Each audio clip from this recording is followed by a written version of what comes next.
Hello, I am Radagast at your service, and it is March 1st, 2016, and this is Mystic View number 11, Building Bridges with the Generations.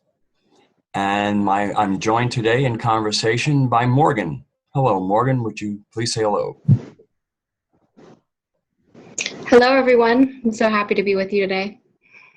All right. So,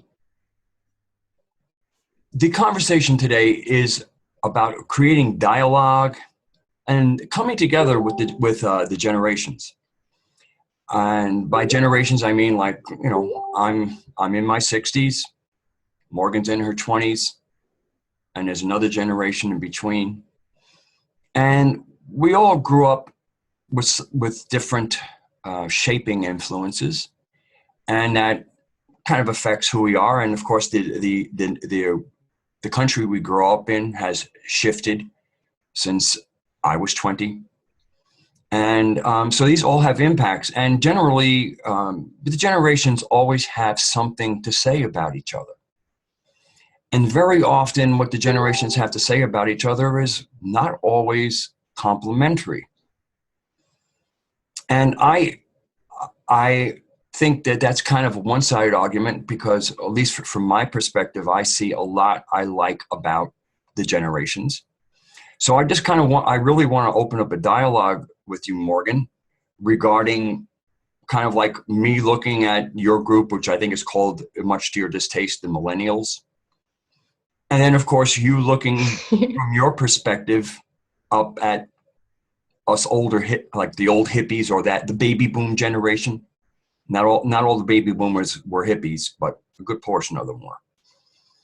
And just like have a dialogue where we just kind of like maybe like look at the view, like what I see in your generation, what you see in my generation, and both what I like about it and what perceptually I think it's not so much I don't like about the generation. Maybe like really from my perspective is where the formative processes have had their impact on your generation, and it's producing certain effects. And then many of the things that I see that I go like, oh, this isn't good, isn't really about the generation per se, but the effects on that generation by bigger forces.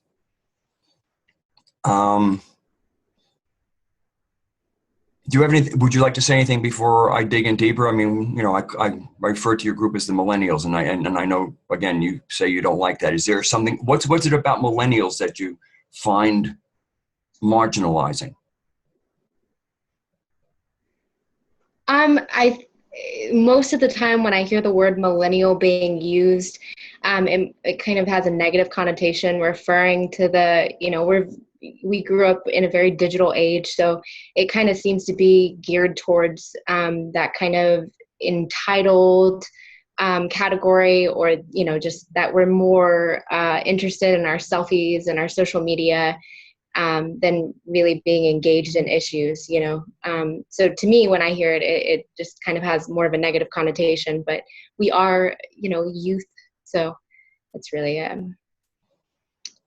any category in general. I just feel like, here we're two spirits coming together despite our ages. And so for me, it's just any kind of category like that is limiting. Like, I'm not just a woman. I'm not just a millennial, I'm a little bit more than that too, So. Well, interestingly enough, I part of what I experience from the millennials is a work ethic that seems a little less robust, I'll say, less robust than I know from many people in my generation. Not that there aren't some freeloaders in every generation. But the interesting thing is, I really do. It's funny when you say entitled, because for me, when I look at your generation from my generation, what I see is how much less you have. And what I mean by that is less freedom. I mean, when I was a kid, we just got on bikes. We didn't wear helmets and when I was a kid, if you rode a bike and wore a helmet, it meant that you were like a special child. And by special, I mean right. Olympic special. Yeah. Right. Wearing a helmet basically was for retarded people.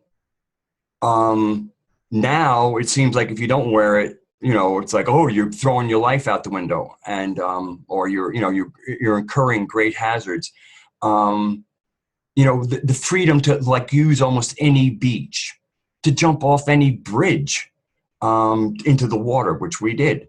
I mean, the things that we did when I was even younger than your age and into your age, it's almost like I felt like we had run of the world. And then I look at your generation, and especially post 9/11, and the impact that had on the psychology of people. And in many ways, I do not see your group as entitled. I see your group as actually impoverished from the really wonderful free world that I grew up in. And and part of GMOP and our vision of the future is where everybody gets to live in a world that isn't legislated away from us, that where nature isn't taken out of our hands because somebody put a signature on a piece of paper. I mean, when I grew up, nature was ours for the most part. Yeah, there was an occasional stay off the grass here and there, but overall, we had the run of the place. And I don't feel your generation has that. Is that your experience?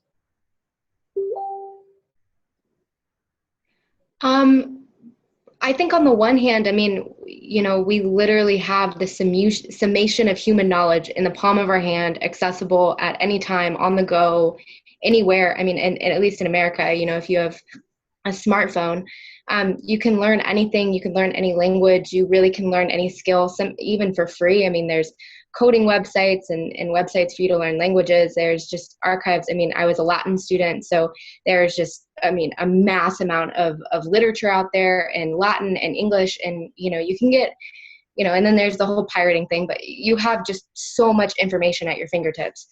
So, and I think we are a little bit freer in the sense that, you know, we have a sense of kind of global citizenship. We can kind of move around. Like the world to me seems really accessible. We can move around. I can learn anything. I can pave a way for myself between cultures. I can just pick up and go to Asia. There's this really cool company called the acronym is WWOOF, but it's Worldwide Opportunities on Sustainable Farms. Hmm. And you basically barter your time, your labor, a couple hours a day, and you're put up with a host family that has a certified farm, and you barter a couple of hours a day for room and board, and you get this really cool experience, like in the middle of a culture in almost any country in the world. And that kind of takes the biggest expense out of your pocket traveling. On that way, I feel like we have more freedom to just go anywhere and learn anything. But on the other side of that, there are a lot more rules. You got to play by the game. Even there's a company, there's a lot of alternative medicine kind of showing up in the United States right now, especially with two big companies.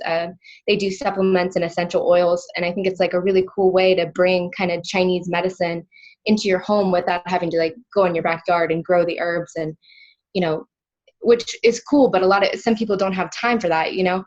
And so the FDA is like shutting down websites and shutting down a lot of blogs, and just shutting down some of the natural remedies that are being put out there. And then you can't say certain things, even though this is a place of freedom. You can't say certain things, and then we're in bondage because of our mass amounts of student debt. And I think there's kind of a little bit of both. In some ways we're more free, and then in some ways we're more enslaved. I mean, even just getting excited about getting into my life work, which you and I are both in GMOP, or Global Mission of Peace, and getting into my life work of helping humanity and helping to free humanity. I was just over the moon excited about it over the summer, and I was kind of waiting tables on the side, and I had gotten out of college, and people were asking me, I had a lot of my tables, asking me what I was doing with my life. I live in Atlanta, and I was just kind of sharing my heart with some people, and most of them were probably 50s, 60s, and a lot of the time I just got this, like, well, one day you're going to have to grow up and make money. You know that, right? You know, kind of just one day you'll realize what the world really looks like. So I don't know. I think there are a lot of boundaries. There are a lot of expectations. There's this kind of idea that there's this like kind of idea that that monetary success is the only thing that is really successful. And there's, you know, all these regulations and all these things you have to be compliant towards. But there's also this whole world of just, you can easily navigate the world and easily connect yourself with other cultures. So I don't know. I think there's a balance. But I feel free, but I see a lot of people that don't feel free in my generation too, and are just really disillusioned by some of the structures that are in place right now. Well, it's interesting. I mean, I agree with much of what you said, and I think the internet, I've actually said, in my opinion, the internet is like when the globe grew a nervous system, that we're now all connected because of the internet. And I think it's great. And I think that has actually led the movement where a lot of us realize that we actually like each other, and we're not in the mood for we're not in the mood for playing the games our governments have with whatever their purpose is. And I won't get it. We could get into that. It's a whole nother discussion. It would be disruptive. But in other words, where more and more people are finding, why are people at the top creating problems when us, the actual people supposedly they represent, are really pretty good, and we could work these things out without shooting each other. I mean, we might have differences, but I think we could actually talk this one through. I don't think we have to shoot our way out of this one. And I think more and more we're not all that different. Yeah, and I think more and more people are seeing that, and I really see it strongest in your generation.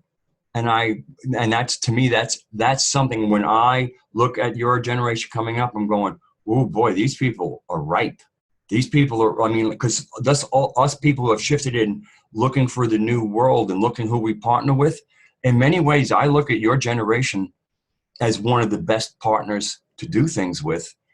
For a couple, first of all, the inspiration is there. You see what we see, and you're going to be around a little longer, and that's a good thing.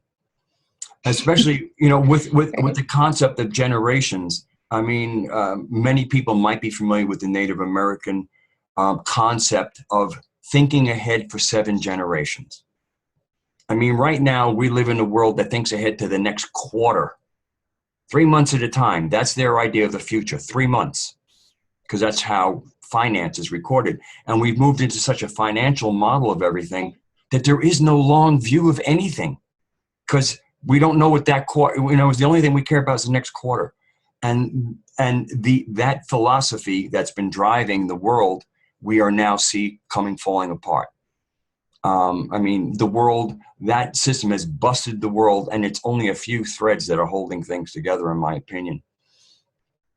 But one of the things that hit me, and again, this is how the world has changed, is like, you know, you were speaking about you can go anywhere. Yes, you can, but I don't think you were not flying in 2001, were you? In 2001, you were probably not actively flying, at least not on your own. And what happened and what I'm alluding to is before 2001, when you got to an airline, you checked in and you waited for the boarding and you got on board. You didn't get groped. You didn't get told you can't carry more than 3 ounces of a fluid. I mean, you could, you know, it's like now you can't even bring your own shampoo. You know, it's like, God forbid you want to try and save some money and save plastic and whatever. Oh no. If you travel with it, your chances are you're going to be relieved of it. So in certain cases, I see people traveling, and because you grew up with the TSA, you don't realize what an aberration that is. You don't realize that the TSA is like having Nazis to get on board a plane. And so for somebody like in my generation, I've only flown twice since 2001 because largely I am boycotting the airlines. Even though I have a son on the other side of the planet, and I don't quite share on the other side of the country, I don't quite share with him because I don't think he'll understand my umbrage, because he's kind of bought into the whole, the mainstream narrative of what happened on 9/11. He buys into that. So in many ways, people who buy into that think that the TSA is keeping us safe. And, you know, so there's that whole thing. but I see it as an absolute indignity and affront to our privacy, and just I see it as an assault. And I hope in the not too distant future we see that go away, because it was silly when it started, and it's even gotten more silly with these scanners and the fact now we know that some of them compare photos on, hey, the hot chick, let's look at her photo, because her clothes go away, I mean, so when you think about this, is actually all part, you pay for an airplane ticket, and somebody gets to grope you and look at what you look like without your clothes on. Oh yeah, that's why I paid my fare. Right.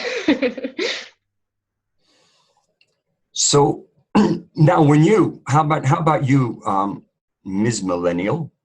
When you look at us older people, where do you see, where do we seem like maybe we're asleep at the wheel, and do you see anything where we're doing okay, and maybe because I see a partnership, and I think the only way we move ahead is to acknowledge the generations. We all have our own little mini generational culture, but we have to find ways to play together. And what do you? I don't know. What do you see when you look at the older generation?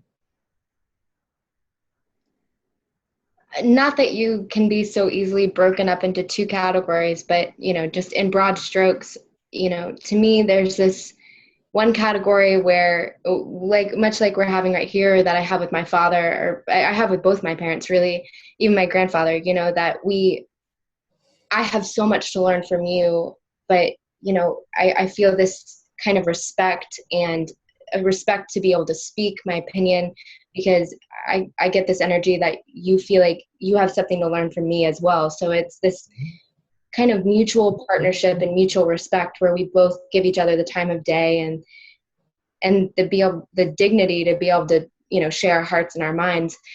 But on the other side of that, and other people's experience might be a little bit different. I live in the South, and I also grew up in Atlanta. So I grew up in a very fast-paced, so over 75% of Fortune 500 companies have a presence here. There's very much that corporate America mentality. On the other side of that, I think there's, the only thing that success is monetary success, and, gaining it monetarily. And there's this kind of, you always need more. Like, you deserve to have $1 million house because you have worked for X amount of years. You need a bigger bathroom. You need a better car. You need your kids to be in pre-K so they can get done faster and take AP classes and honors classes so that they can get college credits before they're even thinking about college. And there's just this kind of, I guess, the rat race. I mean, there's just this pressure and this, even, me right now, I'm taking a couple of years off. And I was going to travel, and, now I'm kind of getting into what I wanted my life work to be anyway, which was just being a servant of humanity in whatever way that I could be. But that is just, to that group of people, I mean, that's just, what are you doing with your life? Like, how the fact that I'm taking a couple of years off for myself it's like a taboo. It's, you should be applying to grad schools, and you should be getting a job. And if you didn't already have 3 internships by this point, then what are you doing? And I think that, the people that I was referring to before that have this, that are disheartened and disillusioned and don't have any, there are a lot of people that have hope, but, and maybe it's just because of where I grew up in the city and in this place where there's a lot of pressure, but a lot of people that I'm seeing don't have hope. Mm-hmm. And there's this pressure for degrees and GPA and resume. And, I think and that coupled with, the fear of unemployment and financial worries and just student debt in general is just kind of, hope is being crushed underneath those expectations. And, there's just a very small window of what's acceptable to some people. And I guess that I definitely, and like I said, with my serving experience, a lot of people were like, honey, like, no, but I know that you're traveling and you're doing humanity work right now, but like, what are you doing with, what are your goals? What are your career goals? Like that's not an acceptable career almost. So I don't. Yeah, I think all of the generation, I think part of this, I see a kind of a little bit of a divide, and I don't see it between the generations. The divide I see are those who are actually using their senses to take in what they see in the world, good and bad, where they're not putting blinders on. And then there's the group that are just want the story they've been told to be true, and anything that doesn't fit with the story is not anything they really want to entertain. And so I'm excited to be building a new world with all the generations. And that's one, I guess I'll give a quick shout out to Global Mission of Peace, which includes everybody. And what you say, when people are so focused on the money, and it's not about the quality of life. It's like, helping humanity sounds real nice, but what are you really going to do? Is something wrong with helping humanity? I mean, that's like helping humanity is just some childish wish. I mean, what kind of feedback are you giving me? What kind of what are you actually telling me when like I'm telling you I'm helping humanity and you're like going, well, what are you going to do for real? So it actually comes to values. Like what helping humanity is like low on the value scale because it doesn't have a monetary figure to it. They might say, oh, well, how much are you getting paid for that? Well, I managed to cover my bills. Why don't you do something serious? And it's like, I'm helping humanity. Did we get really a whole lot more serious than that? So I can certainly and I applaud you. I really applaud you for following your own cues. Because I really think that one of the things that we're at any generation is that when we look to each other to know if it's all right, rather than checking in with our own heart and our own validation system, which to me is a form of spirituality. We're sure you take readings from other people, but where you kind of compare it with your own, just to see, kind of track yourself, and also to know how you're moving through the crowd, but where the crowd doesn't really influence you. And I really think it's great that you have developed basically your own mindset. Like, in other words, you get pressure to change your course, but you have kept your course. And I think that's really great. Well, small disclaimer about me. I think, that was a lot of it a product of my environment. I mean, I think I came out headstrong and independent, just straight out of the womb. But I think just, like a really good example that I was kind of laughing with my mom about the other day was the concept that, okay, a lot of times it's an authoritarian household and what I say goes, and, this is not a democracy, it's a dictatorship, and I told you to go to bed. But they taught me and my brother the option of saying, well, hey, Morgan, it's time to go to bed. And I was allowed to say, may I appeal? As in, like, can I give you, Mom, this movie's almost 3 minutes. I only have 3 more minutes. Can I just finish this movie and then go to bed? And so it was like, they kind of encouraged me to go from the beginning to like, and construct my own argument that allowed us to negotiate together about the rules and about how to move forward. And then of course, if they said no after that, then I was like, I had to go to bed, Mm-hmm. But I just thought that was kind of just thinking back on that in hindsight, it's like, well, no wonder I, turned out the way that I did. But, and you even said something about our, my generation's work ethic. I think that kind of, I have a different kind of work ethic than a lot of, and that was my experience in college too, that I was the black sheep, just that headstrong, that critical thinking, move forward in your own path. But I think a lot of that was my parents' encouragement too. So yeah, disclaimer. Well, I think part of that is because the whole emphasis on make money, make money, make money. without really the concept of be useful, have a skill, be useful. Because if you're useful, somebody's going to have a value for you. And since you have a value, that usually means that there's going to be money, because that's what the whole thing is about, setting values and getting paid for it. No. And I really like what you said about, that whole appeal system. Because the fact is that there is a way to do things, but I feel also another thing that we've kind of moved into is a lot of authoritarianism, where is if the people under authority have no appeal right. And so at least you grew up with a sense of, wait, no, I do get to get heard. You may get the last call, but I actually get to say my piece. And I think that's what actually probably the most important thing for anybody and part of us all getting along, even in the same age group, is that we allow people to say what they need to say. I feel that the one right we all have is to be heard in full, not to be agreed with necessarily, but at least to be heard, and only speak up if you haven't spoken and you have a different opinion. But it's not, it's not really an argument. People are entitled to their own perception. But with regarding the work ethic, like I said, with all of this pressure on you to keep on just thinking about money, without really the whole thing of actually, do I have a value? And cultivating, having a value based on what you can do. And so in many ways, so the whole thing is, okay, before you figure out what you're going to do, you get a job. So the whole job is, how much do I get paid a week?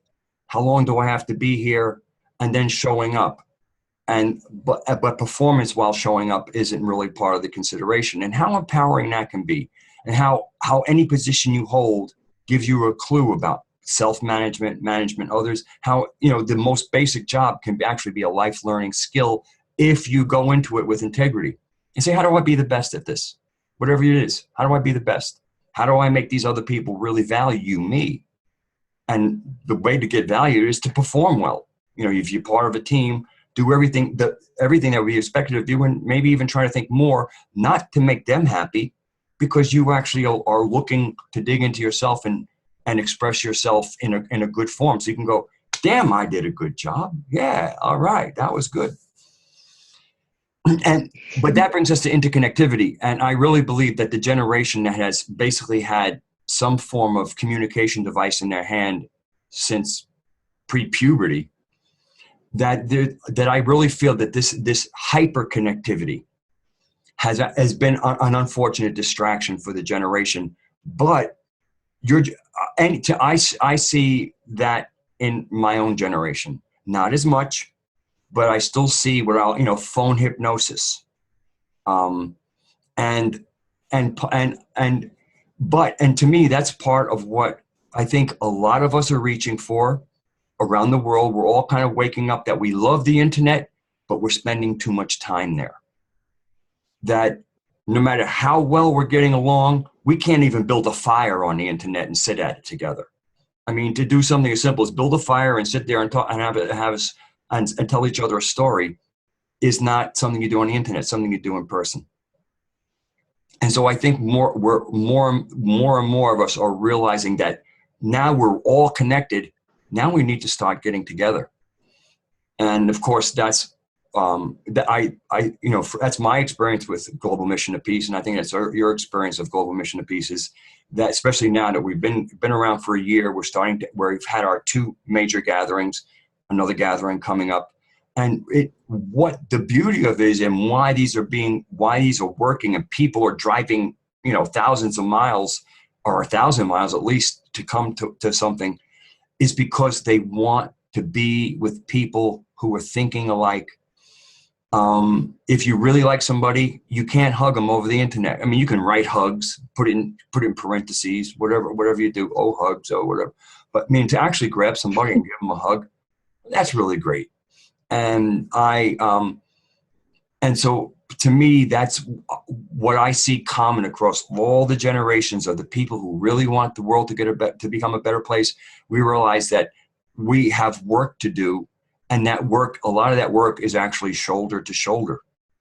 And I know that that concept excites me and makes me believe that we are in the process of starting the building of a new world, and a world that will endure. And that endurance is part of the 7 generations.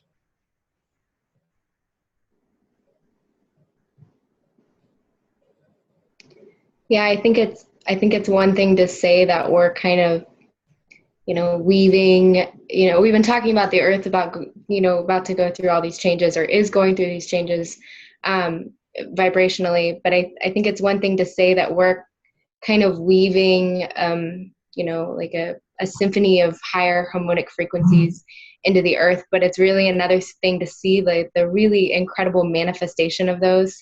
And the concept, well, before I get into that, the concept that I've been kind of really digging is the idea of attunement, which is what we should be looking for in our careers, in our relationships, in our romantic relationships, even just in our gatherings. And it's the analogy that I like is that you have the kind of right, it's like a synergy. You almost have the right chemical elements to make a covalent bond. It's not this like mystical thing. It really is like it's the ability to make a synergy, a fusion, really, And I think that's what we have at our gatherings, is that kind of attunement, which is why it's just so refreshing and why it's just such an uplifting.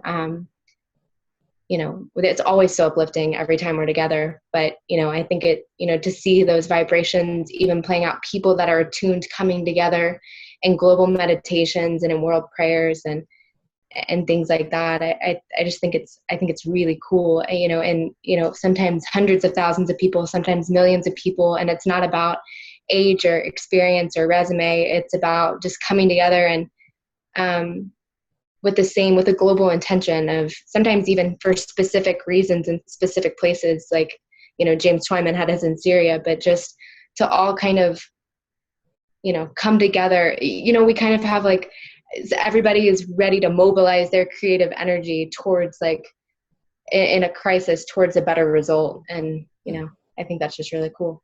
That's what we have. And that's what we should be moving towards when it comes to coming together generationally, Yeah. Well, I remember at the last gathering, as I was thinking about it last night, actually, because I knew we would be doing the show today. So I was thinking about generations. And one of the things that really touched my heart was, one of the 2 people who put together these gatherings were Mary Beth and Lucy. And Lucy was there with her husband, three of her children, and her mom. So they were 3 generations there. And you saw the beautiful functionality of this is where the youngest, who was 7, was off with other kids playing. But often, kids break, or the one has to leave. And so suddenly the kid who was very busy suddenly has nobody there. And so in a regular family, they might go to mom and dad on board, whatever. If that's the case, this is a very well behaved young girl. So that's not really it. But grandmother was there.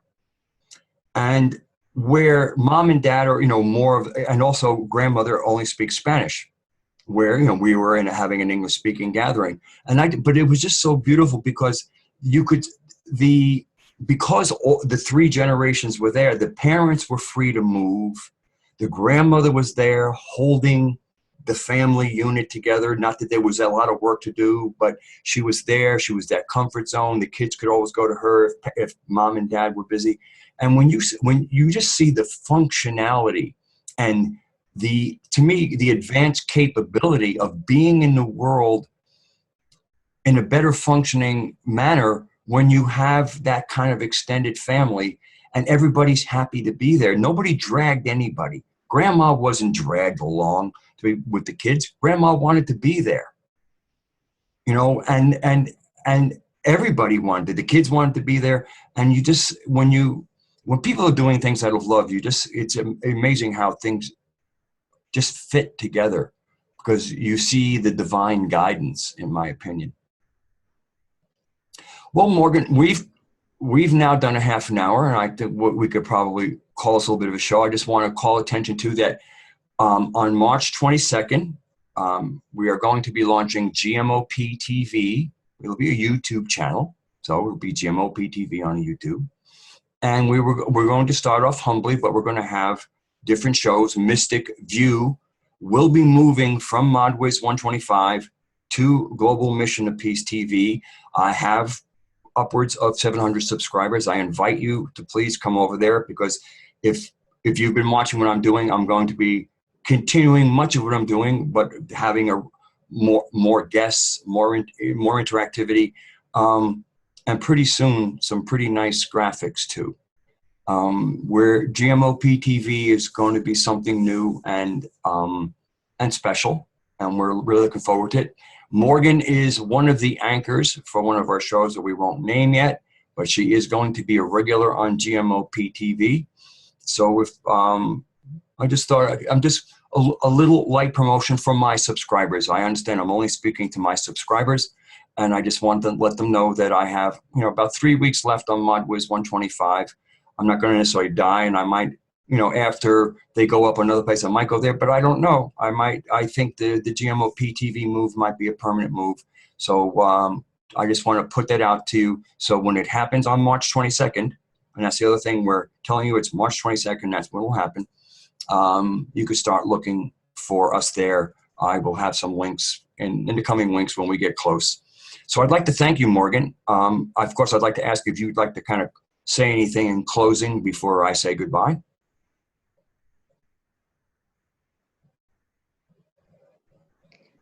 Thank you all for watching, and love and light to everybody. I appreciate it. I was happy to be here. All right.